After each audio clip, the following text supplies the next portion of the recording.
From the beautiful campus of Casper College, it's the T-Birds Coaches Show, bringing you game breakdowns, expert analysis, and exclusive interviews. Here's your host, Tom Myler. Hello, T-Bird fans, and welcome to another fantastic episode of Casper College Coach Show. Joining us in studio, Coach Anna. Welcome. Thanks, appreciate it. Good to be here. We are in the thick of it, Coach. It's now semifinal round of the Region 9 playoffs. You won your first round 2-0 over Gillette. How you feeling right now? Good. We're still playing. So, it's always about, take a basketball term, it's win in advance type of thing when you're in the playoffs.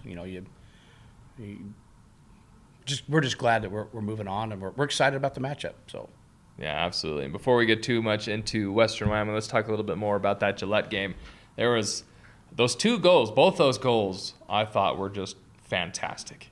And the fact that you have a center back defender that has 6 goals on the season, that's kind of something special there, Coach. I mean, what are you feeding these kids? She actually has 7 now. Seven, that's right. So, it's one of those things where in the beginning of the year you don't ever think that that's going to be figured into it. Maybe she's a really good header of the ball, and so on corner kicks and that you kind of put her in there hoping that she's going to win a ball in. But early in the year we kind of struggled with the thought process on some of the set pieces. Trying to score from too far away, or is it the right person taking it up close? She's got a strong leg, but in the end, it's worked. Took advantage of a situation where in the game against Gillette where she scores, that it's kind of that right distance. They were kind of milling around a little bit, and she just, you can see on film, she kind of comes out of the back and quickly sets the ball and takes a shot and probably catches the goalkeeper a little bit off her line, but it was just perfectly placed, and so it was just awesome. Yeah, it was a great ball. And in reality, to her, that this is me speaking, and I think our whole team would agree that Kennedy Henley should be the defensive player of the year in the league, not second team. Yeah, and it's a little bit of a it's well, let's just call it what it is. It's a travesty because of a snafu with again, going not rehashing old news, but she's just done a fantastic job this year, and unfortunate for that. We'll submit her name for All-American, and hopefully she gets that, because those stats from a center back position need to be recognized. Yeah, absolutely. And I mean, it's, yes, awards doesn't necessarily mean everything, right, but the fact is, like, hey, we recognize that you've been a key part of this team. We want you to be recognized for what you've done. Right. And I mean, yeah, even just going back to that shot, she sets it up quickly. Everyone's milling around, goes far post, right where Mama keeps the cookies, right, kind of up in there, right over the goalkeeper's head. Fantastic shot, and that was just so unexpected. I think that you're just like, she just goes fast, and all of a sudden you're like, it's a goal. Yeah, and we had talked about that, and there, all of our pregame through the week, and we talked about the game is going to be situational. What players are we going to use? Is it going to be windy? We had snow that was gone, yes, but there's so many things that can figure into that, and so you can never prepare the team for everything, but they're just kind of quick reminders as far as what players going to step up, what players are going to play, but who's going to do what in certain situations. And that one showed up, and you can draw it up and talk about it until it actually happens. You're just like, wow, okay, all right, we pulled that off. Absolutely. But Gillette's a tough team. They present to us a matchup formational issue, and to where I thought the game was, it went back and forth. There were times where it was in favor of them. There were other times it was favor enough. From a statistical standpoint, at the end of the game, all of the stats looked pretty even, with us winning the game. So good for us. Yeah, no, I agree. Gillette definitely played tough. They had their own opportunities. You mentioned earlier that Todd made a great save that kind of kept things she did. up 1-0. And then, I mean, just honestly, that second goal kind of caught me off guard too, just because it happens in the 89th minute. You're like, hey, this game's over anyway.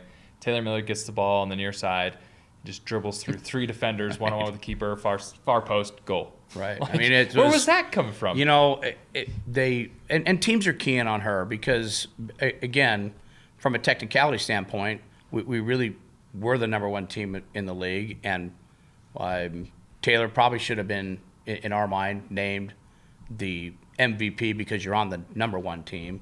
And then she shows up in that moment and beats 3 people and scores.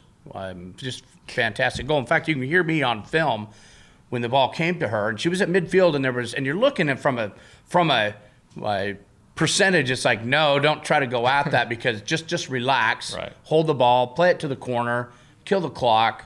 But she's like, nope, I'm going to beat these 3 people, and she scores, and it was just brilliant. You can hear me on the film saying, yeah, that's the real MVP right there. I mean, that was just, who does that? And just fantastic goal. And it was fitting in that position to be able to get that extra goal. And by the way, Jade Harris, who's our outside back, who is honorable mention, defender, shut down the leading goal scorer for their team, who was named the conference MVP. So hats off to Jade Harris for having to take her on and shutting her down. I mean, everything we did worked. There's things obviously to improve on, but just a great grinded out individual effort on some kids, but from a team standpoint, really came together, and you take that and we move on. Just excited that we were able to get through that game. A game we probably really didn't want to play. I'm not sure that the girls were really excited about having to play an extra game when we didn't think we had to, and then that gets thrown on you. So, yeah, and Gillette, as we've talked about, is always dangerous. You only beat them 2-1 last time at Gillette, and just that matchup. There's something about their matchup that kind of counters ours, and it just really causes. Yeah, right. And their coaches did a really, really good job. I was unsure going into that game as far as, you would look at film and you look at your players and you're comparing and you think, we think we have some advantages here. They might have an advantage there, and it went in our favor. So, what else can you say other than, okay, that one's over, let's get ready for the next one? Yeah, well, that's a perfect segue because you get through the quarterfinal, you win 2-0 over Gillette. Now you're going to be on the road, which we as fans, as me as a fan, I'm bummed that you don't get to be here again because we like watching you here. But thankfully, Western Wyoming does stream the game, so you're going to go down to Rock Springs, about a 4-hour drive. It sounds like you'll probably go the day before. Get kind of locked in, focused up for that next day. You have a 1:00 game against them. What can we expect against Western Wyoming? When we played them before, it ended up in a 0-0 tie, and we watched the film, and they present some challenges too. They're big, they're physical. They try to create chaos in the box. They put it in there a lot, hoping that there's going to be a mistake made. We feel like we have some advantages, and it's just a matter of can we take advantage of what we believe our strength is. Probably going to be a game where it's going to be windy, so that will come into play for both teams. Somebody's going to have a big advantage at some point in the game, typically a half. We felt like when we played them last time, we possessed the ball really well, but in the end, when we had the ball in scoring position, it wasn't real clean for us to be able to put that ball in the back of the net. We had some really, really good opportunities. They had some. Now it comes down to, all right, this is one that matters. We like the matchup. We would prefer to be on that side of the bracket in anticipation of who might be in the championship game. But none of the championship game matters. We got to go and take care of this one on Saturday. So. That's absolutely true. Yeah, we're always, I feel like, the bridesmaid, never the bride. We're always getting that semifinal matchup, being usually the number 1 or 2 or somewhere in that top 3. And then just something happens with that semifinal match. Yeah, so it's just like, how do we get past this? 3 year, for 3 years in a row, we've been right at the top.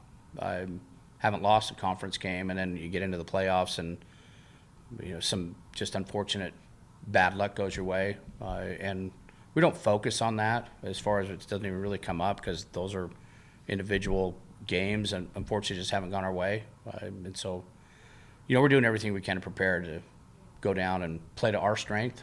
I think that's, for us, that's always been the philosophy is, yeah, you got to be aware of what they're doing, but we're gonna play our style, our strength, and hopefully that plays out. And they have to adjust to us rather than us having to sit halftime and try to make some adjustments, which can go well, but sometimes it doesn't when you're having to change what you're good at, and now all of a sudden you're going away from that.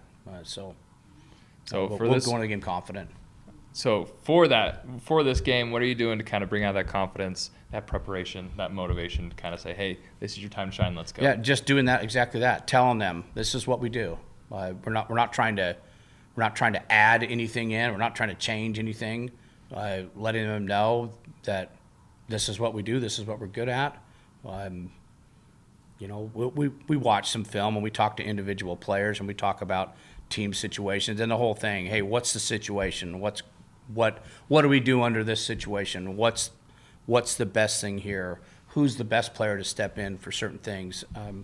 And some of the players that will play more minutes against Western Wyoming will be different than what we just played against Gillette because of the way they're two different styles, and so we feel like we got to put certain players in certain spots because that will match up better against Western Wyoming than it would have against Gillette. So other than that, just staying healthy, moving the ball around. Practices they're I wouldn't call them lighter, but there's probably less intensity from Jocelyn and I as far as going out there and what we might be saying or yelling at them, whatever you want to say. It's really just getting them, making sure that they're ready to go and healthy and they're excited. So not wearing them out, but going in there. They know what they got to do. They know they have their goal, what their goals are. Every goal that they set at the beginning of the year is still in place. So it's just a matter of, okay, let's get the next goal. So no secret really. I mean, if somebody else if Western Wyoming wants to go out there and make their girls go on a 5-mile run today, great, go do it. So we're just trying to get ready for go have some fun and do what we do.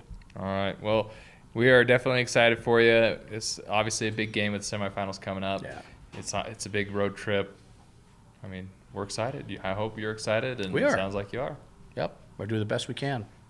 All right, well, fans, that one you can find out, so be sure to watch for an email, or if not, you can go check out Western Wyoming's YouTube channel. That's where it will be hosted, so you can watch it. That's a 1 o'clock game on Saturday. But until then, we'll see you next time.